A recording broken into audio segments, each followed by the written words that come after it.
વિદ્યાર્થી મિત્રો, તો આજે આપણે વિષય અર્થશાસ્ત્રની અંદર આપણું ચોથો પાઠ એટલે કે બેન્કિંગ અને નાણાકીય નીતિ, તો તેની અંદર આપણે એ જોયું કે બેંકોના કેટલા પ્રકારે વર્ગીકરણ કરવામાં આવે, બે રીતે થાય.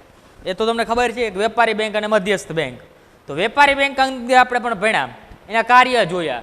તો આજનો આપણો મુદ્દો આવશે મધ્યસ્થ બેંક. એટલે આજનો આપણે મુદ્દો ભણશું મધ્યસ્થ બેંક વિશેનો, બરોબર છે. તો કે મધ્યસ્થ બેંકથી આપણે શરૂઆત કરીએ કે મધ્યસ્થ બેંક શું છે આપને એ ખ્યાલ હોવો જોઈએ.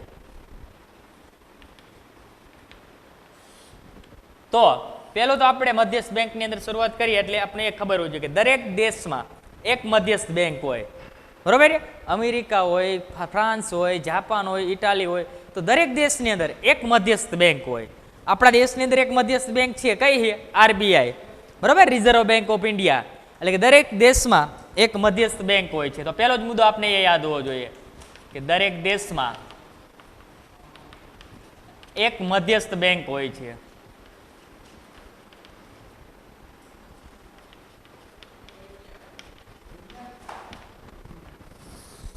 તો આ વસ્તુ આપણે ખ્યાલ હોય.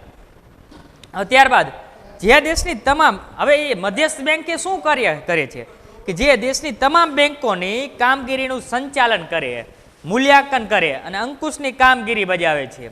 શું કે દેશની તમામ બીજી બેંકો હોય, વેપારી બેંકો જે હોય તે, બરોબર, દેશની તમામ બેંકોનું કામગીરીનું સંચાલન કરે, બરોબર, એનું મૂલ્યાંકન કરે અને અંકુશની કામગીરી બજાવતું હોય છે. તો આપણે બીજો મુદ્દો આપણે એ યાદ રાખવાનો રહેશે કે જે દેશની તમામ બેંકોનું શું કરે? જે દેશની તમામ બેંકોનું સંચાલન કરે. બીજું શું કરશે? એનું મૂલ્યાંકન કરે અને અંકુશની કામગીરી બજાવે છે. તો આ બીજો મુદ્દો આપણે યાદ રહેશે કે જે દેશોની, બરોબર, તમામ બેંકોનું સંચાલન કોણ કરતું હોય?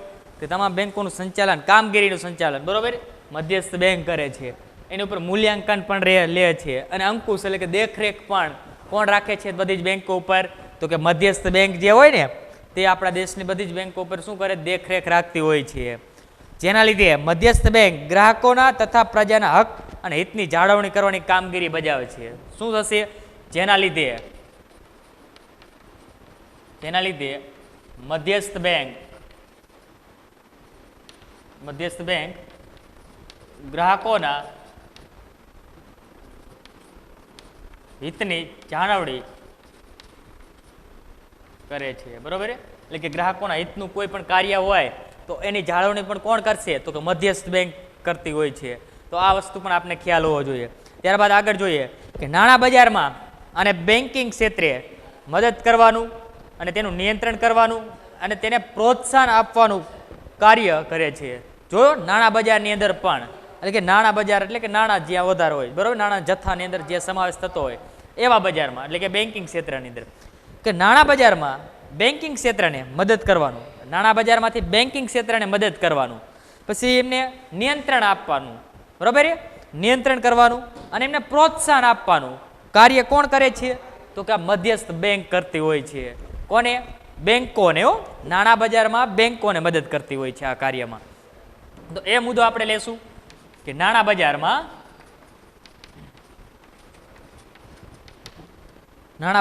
અને બેન્કિંગ ક્ષેત્રને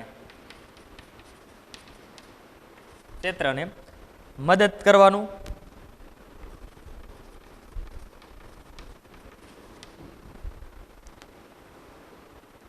તેનું નિયંત્રણ રાખવાનું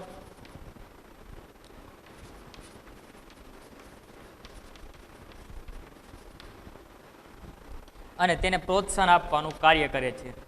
અને તેને પ્રોત્સાહન આપવાનું કાર્ય કરે છે. કોણ કરે? તો કે મધ્યસ્થ બેંક કરતી હોય છે. શું કરે છે? તો કે નાણાં બજારમાં, બરોબર, બેન્કિંગ ક્ષેત્રમાં બેન્કિંગ ક્ષેત્રને મદદ કરવાનું અને તેને નિયંત્રણ રાખવાનું અને પ્રોત્સાહન આપવાનું કાર્ય કે મધ્યસ્થ બેંક કરતી હોય છે. ત્યારબાદ નાણાંના મૂલ્યની પણ જાળવણી કરે છે. અને નાણાંનું જે મૂલ્ય હોય છે એની જાળવણી પણ કોણ કરે છે? તો કે મધ્યસ્થ બેંક કરતી હોય છે, બરોબર છે. તો એ મુદ્દો પણ આપને ખ્યાલ હોવો જોઈએ કે નાણાંના મૂલ્યની જાળવણી કરે છે.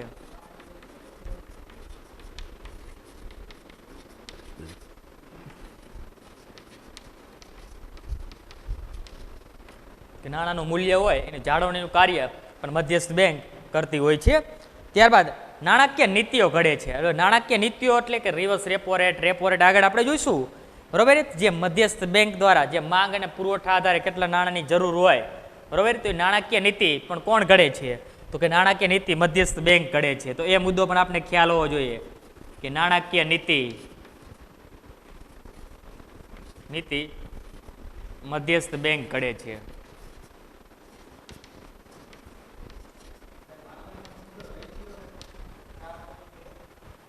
એના મુદ્દા પ્રકાર નથી આપણે જોવાના, પ્રકાર ક્યાંય પૂછાતા નથી હો, એટલે ખાસ વધારે એમાં ના ઉતરો, એટલે બધા મુદ્દા આપણે આવી ગયા છે.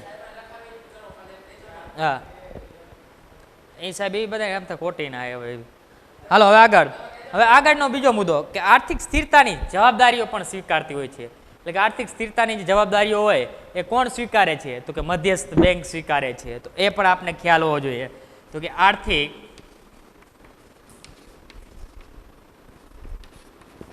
સ્થિરતાની જવાબદારી સ્વીકારે છે. તો આ તો આપણે મધ્યસ્થ બેંક વિશેની માહિતી. તમને ખાસ એક વસ્તુ તમારે શું યાદ રાખવાનું, જો આની અંદરથી મુખ્ય ટોપિક તમારે કયા કયા યાદ રાખવાના, તો એ તમને કહી દઉં અત્યારે હજુ પણ. તો પહેલો જ મુદ્દો આપણે એક યાદ રાખવાનો કે દરેક દેશમાં, બરોબર, એક મધ્યસ્થ બેંક હોય. એ તમને ખબર હોય. મધ્યસ્થ બેંક શું કરે છે કે બીજી બેંકો હોય ને દેશની તમામ બેંકોનું સંચાલન કરે, બરોબર, એનું મૂલ્યાંકન કરે અને અંકુશ કરતી હોય, આ કામગીરી કરે છે બીજી બેંકો માટે. અને ત્યારબાદ એનું બીજું કાર્ય શું કરશે? તો કે મધ્યસ્થ બેંક છે એ ગ્રાહકોના હિતની જાળવણી કરે છે. આ એક મુદ્દો યાદ રાખવાનો. 3 મુદ્દા રહ્યા. ચોથો મુદ્દો શું યાદ રાખવાનો? નાણાં બજારમાં બેન્કિંગ ક્ષેત્રને મદદ કરવાનું. બેન્કિંગ ક્ષેત્ર એટલે બીજી તમામ બેંકો, આખું બેન્કિંગ ક્ષેત્ર હો, એટલે એની અંદર બધી બેંકો આવે, બરોબર, વેપારી બેંકો આવે ને મધ્યસ્થ બેંક આવે. એનું મદદ કરવાનું, નિયંત્રણ કરવાનું અને પ્રોત્સાહન આપવાનું કે નવું નાણું બહાર પાડવું કે તે પ્રોત્સાહન આપવાનું કાર્ય કોણ કરે છે? તો એ પણ મધ્યસ્થ બેંકના હાથમાં જ હોય છે, જે તે દેશ માટે હો. ત્યારબાદ નાણાંના મૂલ્યની શું કરે? જાળવણી કરે છે. નાણાકીય નીતિ ઘડે છે. તો એ પણ આપણે ખ્યાલ હોવો જોઈએ કે નાણાકીય નીતિ મધ્યસ્થ બેંક ઘડે છે. અને આર્થિક સ્થિરતાની જવાબદારી સ્વીકારે છે, બરોબર. તો નાણાંની આર્થિક સ્થિરતાની જવાબદારી પણ કોણ સ્વીકારે છે? તો આપણે ખ્યાલ હોવો જોઈએ તો કે મધ્યસ્થ બેંક સ્વીકારતી હોય છે. હવે આપણે મધ્યસ્થ બેંકની વ્યાખ્યા લઈએ તો એની વ્યાખ્યા શું આવે તે આપણે જોશું.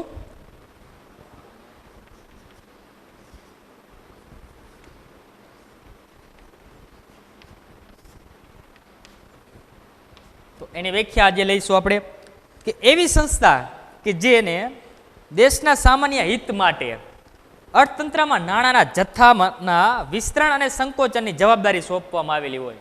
અર્થતંત્રમાં, બરોબર, નાણાંના વિસ્તરણ અને સંકોચનની જવાબદારી કોને સોંપવામાં આવી હોય? તો કે મધ્યસ્થ બેંકને સોંપવામાં આવેલી હોય છે, બરોબર. એટલે કે જ્યારે નાણાંનું કેટલી જવાબદારી છે કે નાણાંના પુરવઠામાં વધારો કરવો કે ના કરવો, જથ્થામાં એટલે રૂપિયામાં જે હોય તે, બરોબર, એ જથ્થામાં વધારો કરવો, વધારો થાય તો વિસ્તરણ થાય અને એની અંદર ઘટાડો થાય તો શું થાય? સંકોચન થતો હોય છે. તો અહીંની આપણે વ્યાખ્યા લેવાની રહેશે. એવી સંસ્થા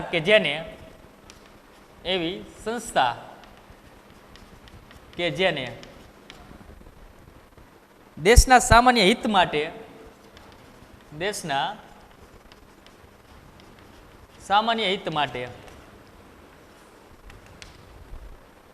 અર્થતંત્રમાં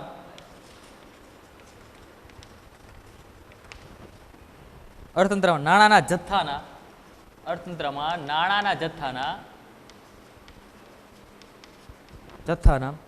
વિસ્તરણ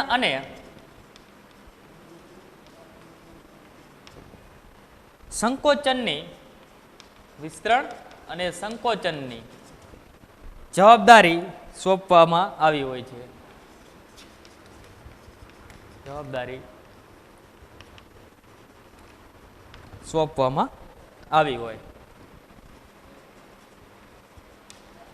તો આ આપણે હતી મધ્યસ્થ બેંકની વ્યાખ્યા. તમને કોઈ એક માર્ક્સની અંદર પૂછાય કે મધ્યસ્થ બેંકની વ્યાખ્યા શું છે, તો મધ્યસ્થ બેંકની વ્યાખ્યા લખો. તો ખાસ આપને એવી ખબર હોવી જોઈએ કે એવી સંસ્થા, ખાસ યાદ રાખજો, એવી સંસ્થા કે જેને દેશના સામાન્ય હિત માટે, એટલે પ્રજાનું સામાન્ય હિત હોય, બરાબર, કે દેશના પ્રજા જે થાપણો મૂકે એમના હિત માટે અર્થતંત્રમાં, એટલે પ્રજાના હિત માટે અર્થતંત્રમાં નાણાંના જથ્થાનું શું કરવામાં આવે છે? વિસ્તરણ અને સંકોચનની જવાબદારી જેને સોંપવામાં આવી હોય ને તેને આપણે શું કહેવાય? તો એને આપણે મધ્યસ્થ બેંક કહેવામાં આવતી હોય છે. કોના માટે? પ્રજાના હિત માટે, બરાબર. શા માટે? કે નાણાંના જથ્થાનું વિસ્તરણ અને સંકોચન કરવા માટે. એની જવાબદારી કોને સોંપાય છે? તો કે મધ્યસ્થ બેંકને સોંપવામાં આવેલી હોય છે. તો આ આપણે મધ્યસ્થ બેંક વિશે તમે અભ્યાસ કર્યો. હવે આપણા દેશની મધ્યસ્થ બેંકનો આપણે અભ્યાસ કરીએ તો આપણે ભારત દેશની અંદર જે મધ્યસ્થ બેંક છે એક આપણે કઈ છે? કે ભારતની રિઝર્વ બેંક, બરાબર. કે જે રિઝર્વ બેંક છે એ આપણી મધ્યસ્થ બેંક છે ભારતની, બરાબર. તો એનો આપણે અભ્યાસ કરીએ.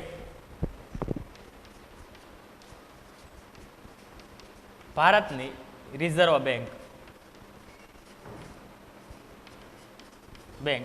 જેને આપણે આરબીઆઈ નામથી ઓળખાય છે. કયા નામથી ઓળખીએ?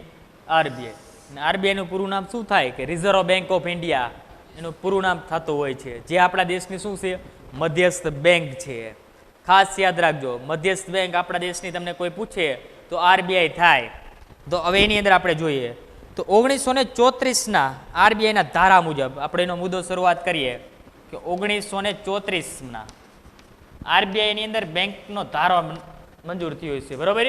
કે 1934ના આરબીઆઈના ધારા મુજબ, આરબીઆઈના ધારા મુજબ શું નક્કી થયું તો એ આપણે જોવાનું રહેશે. તો એની અંદર પહેલું જ શું થયું તો કે પહેલો જ મુદ્દો તમારે યાદ રાખવાનો કે આરબીઆઈની સ્થાપના 1 એપ્રિલ 1935માં થઈ હતી. તો અહીંયા પહેલો જ મુદ્દો આપણે એનો યાદ રાખશું તો કે આરબીઆઈની સ્થાપના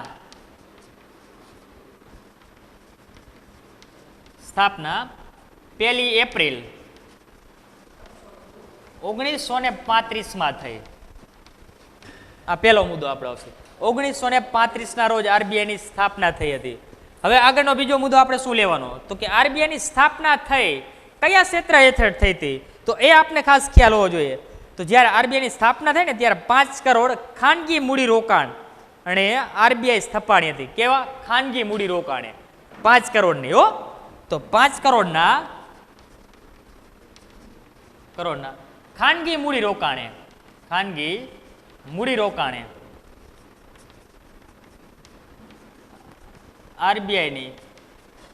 આરબીઆઈ સ્થપાઈ હતી.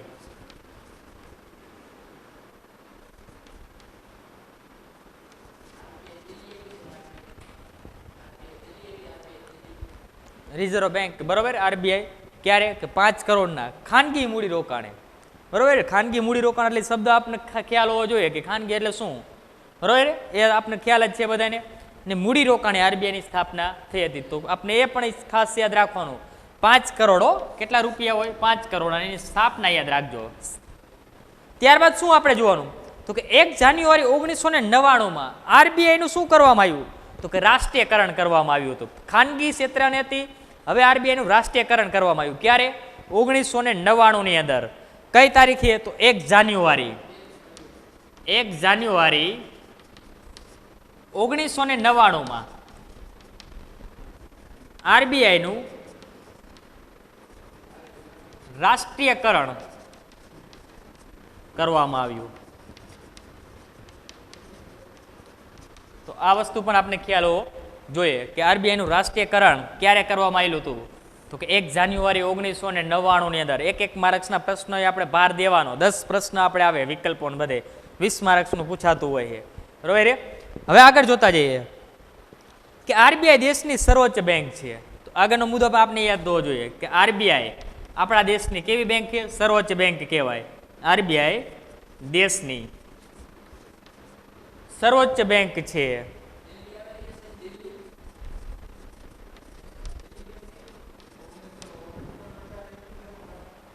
$1999 લખ્યું હોય એટલે સોરી 1949 આવે. 49 મુંબઈમાં વિડીયો ચાલુ હોય વચ્ચે ના બોલો. હવે આપણે આરબીઆઈ દેશની સર્વોચ્ચ બેંક છે, તો એ પણ આપણે ખ્યાલ. અને 1 જાન્યુઆરી 1949માં શું થયું? આરબીઆઈનું રાષ્ટ્રીયકરણ કરવામાં આવેલું હતું. બરાબર? ક્યારે? 1949માં. હવે બેન્કિંગ ક્ષેત્રની કામગીરી પર ધ્યાન રાખે છે. તો આ બીજું કાર્ય શું કરે છે કે જે બેન્કિંગ ક્ષેત્ર છે, બરાબર, એની કામગીરી ઉપર ધ્યાન રાખે છે. બેન્કિંગ ક્ષેત્રની કામગીરી પર ધ્યાન રાખે છે. કોણ? આરબીઆઈ, કે જે બેન્કિંગ ક્ષેત્રની કામગીરી છે એની ઉપર શું કરે? સતત દેખરેખ રાખતી હશે. બરોબર? ત્યારબાદ કોઈ પણ બેંકોનું નિયંત્રણનું કાર્ય પણ કોણ કરે છે? બરોબર, દરેક બેંક ઉપર નિયંત્રણ કરે છે. કોણ? આરબીઆઈ. આપણા દેશની બેંકો, બહારના દેશની નહીં આપણે વાત કરતા, આપણા દેશની જે બેંકો છે, વેપારી બેંકો, એની ઉપર નિયંત્રણ પણ કોણ રાખે છે? તો કે આરબીઆઈ રાખે છે. કેટલા નાણાંનું ટર્નઓવર કરવું, કેટલું લોન ધિરાણ આપવું, એ બધું નિયંત્રણ કોના આધારે નક્કી થયું હોય? કે આરબીઆઈ દ્વારા નક્કી થાય. કેટલું મૂડી રોકાણ રાખવું, કેટલું રોકડ અનામતનું પ્રમાણ રાખવું, તો એ બધા જ નિર્ણયો આરબીઆઈ દ્વારા લેવામાં આવતા હોય છે. અને છેલ્લો મુદ્દો, ભારતની નાણાકીય નીતિ પણ ઘડે છે. અને ભારતની જે નાણાકીય નીતિ છે એ કોણ ઘડે છે? તો કે આરબીઆઈ ઘડે છે. ભારતની નાણાકીય નીતિ ઘડે છે.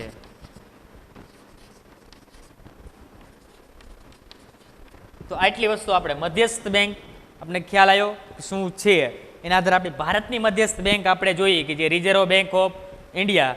તો આપણો આજનો પ્રશ્ન આવશે આરબીઆઈના કાર્યો. એટલે ખાસ આપણે 5 ગુણની અંદર આ પ્રશ્ન પૂછાય છે, એટલે આપણે એની તૈયારીમાં રહેવાનું કે આરબીઆઈના કાર્યો. જેવી રીતે આપણે વેપારી બેંકના કાર્યો જોયા, હવે આ આરબીઆઈના કાર્યો આપણે જોઈશું.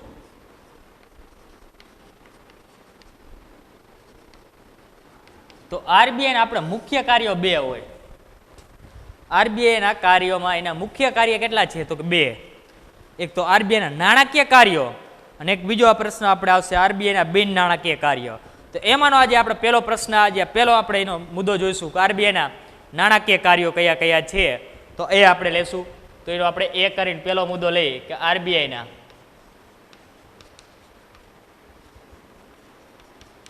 નાણાકીય કાર્યો. અને બીજો મુદ્દો આપણે એનો યાદ રાખવાનો બિન નાણાકીય કાર્યો. અને ખાસ દરેક મિત્રોને મુદ્દા તો બધા ખ્યાલ હોવા જ જોઈએ. બરોબર? અંદરના તમે 1-2 મુદ્દા લખશો ને તો હાલશે, પણ મેન ટોપિક એના શું છે એ મુદ્દા તમને યાદ હોવા જોઈએ.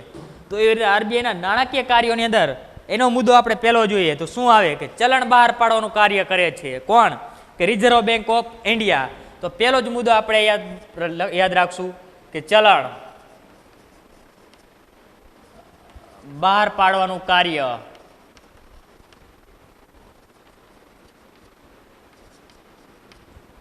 શું કરે છે? પહેલો મુદ્દો કે ચલણ બહાર પાડવાનું કાર્ય કોણ કરે છે?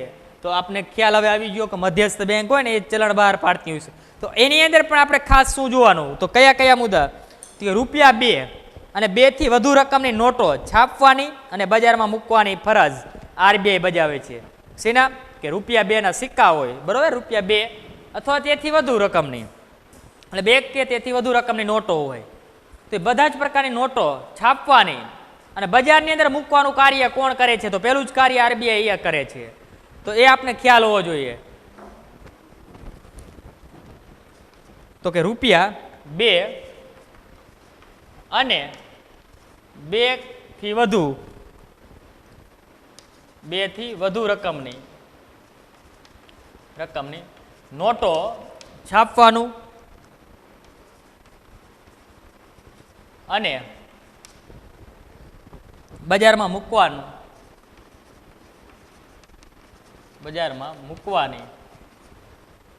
ફરજ બજાવે છે. તો આપને ખબર હોવી જોઈએ. આજ લગી તો તમને આ જ ખબર હોય કે રૂપિયા 2 કે તેથી વધુ રકમની જે નોટો હોય ને બધી આરબીઆઈ છાપે હો, એના સિવાય કોઈ ના લઈ શકે. આપણા દેશ માટે, આપણા દેશની ચર્ચા થાય એ ભારતના જ તે, બરોબર, પછી અમેરિકાનું ના પૂછતા. હવે આરબીઆઈ, બરોબર, તો રૂપિયા 2 કે તેથી વધુ રકમની નોટો છાપવાનું શું કરે છે? ફરજ બજાવે છે. બીજો મુદ્દો, રૂપિયા 1 ના મૂલ્યના સિક્કા. ખાસ યાદ રાખજો, રૂપિયા 1 ના મૂલ્યના સિક્કા અને રૂપિયા 1 ની નોટો ભારત સરકારના નાણાં ખાતા દ્વારા બહાર પાડવામાં આવે છે. ખાસ યાદ રહેવું જોઈએ આપણને કે રૂપિયા 1 ના સિક્કાઓ હોય અને રૂપિયા એકની નોટો છે એ કોણ બહાર પાડે? તો ભારત સરકારના જે નાણાં મંત્રી હોય ને, નાણાં ખાતાવાળા, એ બહાર પાડતા હોય છે. બરોબર. તો એમના આધારે બરોબર. તો એ લોકો શું કરે છે કે રૂપિયા એકના અને રૂપિયા એકની નોટો બરોબર બહાર પાડવાનું કાર્ય કોનું હોય? કે ભારત સરકારના નાણાં મંત્રીનું એ કાર્ય હોય છે. તો એ મુદ્દો પણ આપણે ખાસ ખ્યાલ હોવો જોઈએ. તો આપણે એ પણ લઈશું કે રૂપિયા એકના સિક્કાઓ અને રૂપિયા એકની કાગદી નોટો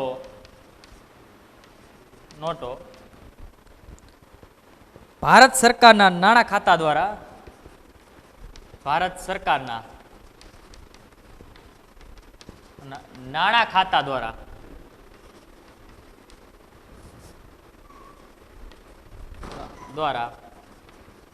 બહાર પાડવામાં આવે છે.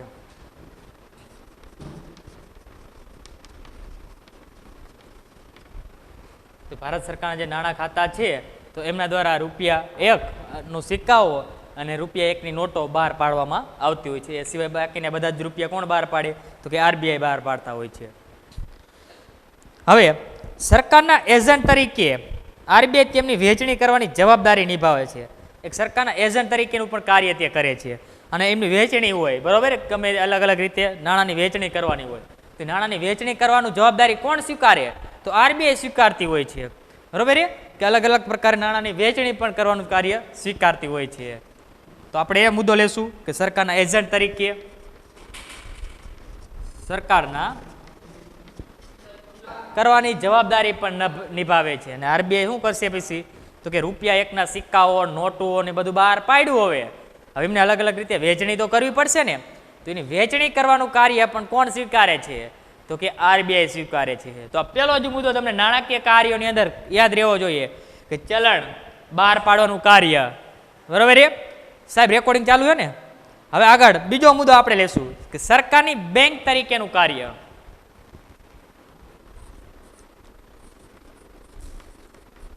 સરકારની બેંક તરીકેનું કાર્ય.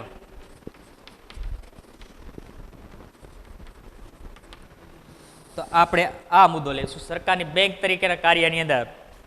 તો કે આરબીઆઈ કેન્દ્ર સરકાર, રાજ્ય સરકારની બેંકો, નાણાકીય એજન્ટ, નાણાકીય સલાહકાર તરીકે પણ ફરજ બજાવે છે. શું કરે છે? જો અહીંયા પહેલો જ મુદ્દો આપણે આગળનો જોયો કે સરકારના એજન્ટ તરીકે આરબીઆઈ નાણાંની વહેંચણી કરશે. બરોબર, સરકારના એજન્ટ તરીકેથી. તો આ પણ સરકારની બેંક થઈ, એક તો નાણાંની વહેંચણી કરશે સરકાર તરફથી. તો એ મુદ્દો પણ શું થયો? આપણે સરકાર માટેનો થયો. તો એની અંદરનો આપણે પહેલો જ મુદ્દો યાદ રાખશું કે આરબીઆઈ કેન્દ્ર સરકાર, રાજ્ય સરકારની બેંકો હોય બરોબર, તો નાણાકીય એજન્ટ હોય અને નાણાકીય સલાહકાર તરીકે ફરજ બજાવે છે. શું કરે છે આરબીઆઈ? તો આપણે એની અંદર પહેલો જ મુદ્દો લેવાનો કે આરબીઆઈ કેન્દ્ર સરકાર, રાજ્ય સરકારની બેંકો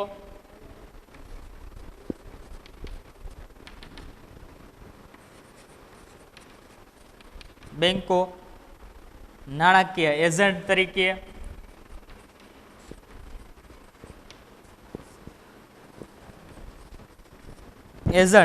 અને નાણાકીય સલાહકાર અને નાણાકીય સલાહકાર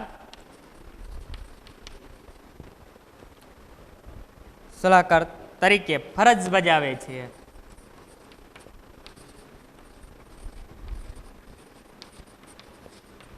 કોણ? તો કે આરબીઆઈ બજાવે છે.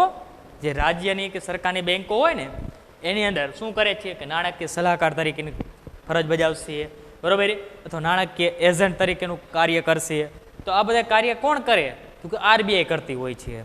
ત્યારબાદ આગળનો મુદ્દો જોઈએ આપણે તો કે એજન્ટ તરીકે સરકારના બોન્ડ, સરકારના જે બોન્ડ હોય એ, ખાતાઓ હોય, સિક્કાઓ હોય, 1 રૂપિયાની નોટો હોય વગેરેનો વહીવટ કોણ કરે છે? તો કે આરબીઆઈ કરે છે. બરોબર, જે સરકારના બોન્ડ હોય, સરકારના ખાતાઓ હોય, સિક્કાઓ હોય અથવા 1 રૂપિયાની નોટો હોય તે બધાનો વહીવટ કોણ કરતું હોય છે? તો કે આરબીઆઈ બેંક આપણે વહીવટ કરતો હોય છે. તો એ મુદ્દો પણ આપણે યાદ રાખશું કે એજન્ટ તરીકે સરકારના એજન્ટ તરીકે કેવું કાર્ય કરે તે મુદ્દો આપણે યાદ રહેશે. એજન્ટ તરીકે સરકારના બોન્ડ,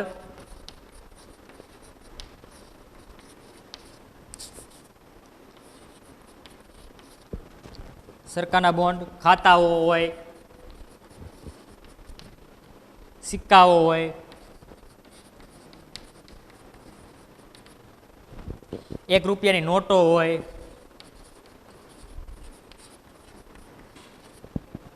રૂપિયાની નોટો વગેરેનો વહીવટ કરે છે. વગેરેનો વહીવટ કોણ કરે છે? સરકારનો. તો એ આરબીઆઈ બેંક જે હોય ને એ વહીવટ કરે છે. એનો કે સરકારના બોન્ડ, ખાતાઓ, સિક્કાઓ, રૂપિયાઓ હોય સરકાર પાસે, તો વગેરેનો વહીવટ આરબીઆઈ દ્વારા કરવામાં આવતો હોય છે. એની અંદરનો આગળનો મુદ્દો આપણે જોવાનો રહેશે કે સરકારને ધિરાણ પણ આપે છે. હવે સરકારને કોઈ પણ આપણે જોયું કે પોઝિશન આપણે આવી ગયા, આ વર્ષે જોયું કોરોના આવ્યો તો શું થયું, દરેકને આપણે અનાજને આ તે બધું ધંધાઓ બંધ થઈ ગયા. ત્યારે સરકાર શું કરશે તો કે લોન લેવી પડે, સરકારને લોન લેવી પડે, બધાને પૂરું તો પાડવું ને, એ માટે સરકારને ધિરાણ પણ આરબીઆઈ પાસેથી લેવું પડતું હોય છે. એટલે કે આરબીઆઈ સરકારને ધિરાણ પણ આપે છે. બરાબર, તો એ મુદ્દો પણ આપને ખ્યાલ હોવો જોઈએ કે સરકારને ધિરાણ આપે છે. તો આટલા મુદ્દા એ સરકારની બેંક તરીકેના કાર્યની અંદર તમારે યાદ રાખવાના થતા હોય છે. બરાબર. હવે આગળનો આપણે ત્રીજો મુદ્દો જોઈશું કે બેંકોની બેંક અને બેંકોના અંતિમ સહાયક તરીકેનું કાર્ય. આપણો ત્રીજો મુદ્દો આવશે બેંકોની બેંક અને બેંકોના અંતિમ સહાયક તરીકેનું કાર્ય. બેંકોના અંતિમ સહાયક તરીકેનું કાર્ય.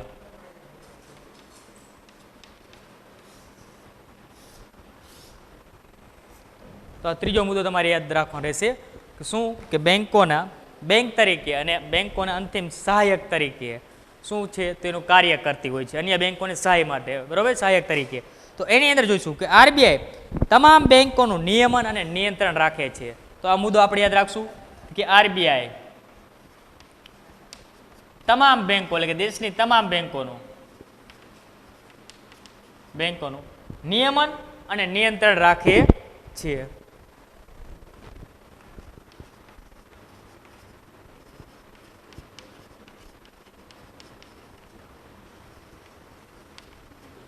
તો આપને ખ્યાલ હોવો જોઈએ કે દેશની તમામ બેંકો ઉપર નિયંત્રણ કોણ રાખે છે તો કે આરબીઆઈ, જે દેશની મધ્યસ્થ બેંક હોય તે રાખતી હોય છે.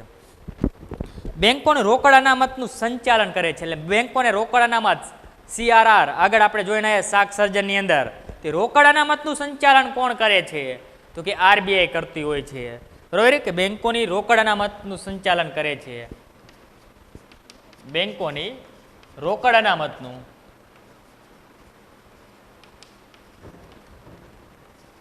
સંચાલન કરે છે, જેને આપણે રોકડ અનામતને ટૂંકમાં CRR તરીકે ઓળખતા હોઈએ છીએ. ત્યારબાદ વેપારી બેંકોને ધિરાણની નીતિ નક્કી કરે છે. અને વેપારી બેંકોને ધિરાણ બરોબર કેટલું આપવું અથવા કેટલું જરૂર પડે તો લેવું, તો એની નીતિ કોણ નક્કી કરે છે, એના ઉપર વ્યાજ કેટલું વસૂલવું, તો એ નીતિ આરબીઆઈ નક્કી કરતી હોય છે. બરોબર, તો એ મુદ્દો પણ આપણે ખાસ યાદ હોવો જોઈએ કે વેપારી બેંકોની ધિરાણની નીતિ નક્કી કરે છે. વેપારી બેંકોની ધિરાણની નીતિ નક્કી કરે છે.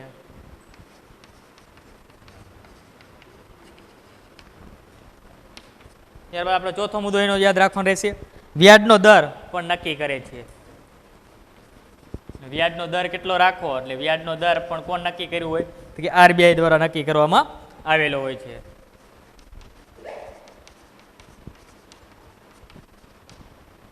અને એની અંદર છેલ્લો મુદ્દો આપણે યાદ રાખશું તો કે નાણાકીય કટોકટીમાં સહાય કરે છે. કોઈ નાણાકીય કટોકટી હોય અને કોઈ વેપારી બેંકોને શું હોય સહાયની જરૂર હોય તો ત્યારે આરબીઆઈ એમને સહાય કરે છે. કોને?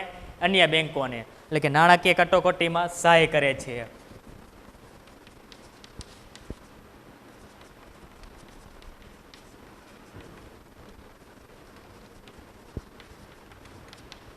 તો આ એટલા મુદ્દા આપણે આની અંદરથી યાદ રાખવાના રહેશે કે બેંકોની બેંક અને બેંકોના અંતિમ સહાયક તરીકેના કાર્યની અંદર.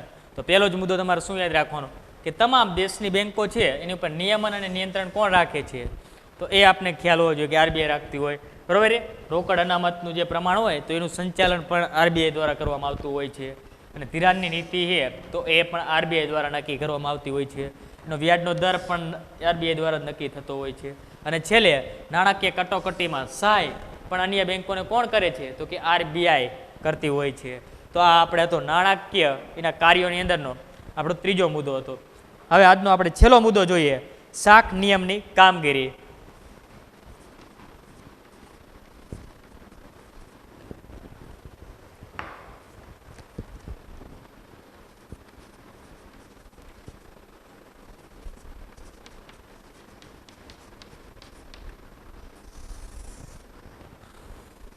તમને બધાને એ તો ખ્યાલ જ છે કે શાક સર્જન એટલે શું, તો કે નવા નાણાંનું ઉત્પાદન જે થાય, બરોબર, જે નાણું હોય એના કરતાં વધારાનું જે નાણું આવે એને શાક સર્જન કહેવામાં આવતું હોય છે. તો અહીંયા આપણે શાક નિયમન કામગીરીની અંદર આપણે જોઈએ તો કે આરબીઆઈ વેપારી બેંકોને શાક સર્જનની પ્રવૃત્તિ અથવા નાણાંના પુરવઠાનું નિયમન પણ કરે છે. કોણ? આરબીઆઈ. તો આપણે એની અંદર એ મુદ્દો યાદ રાખશું કે આરબીઆઈ વેપારી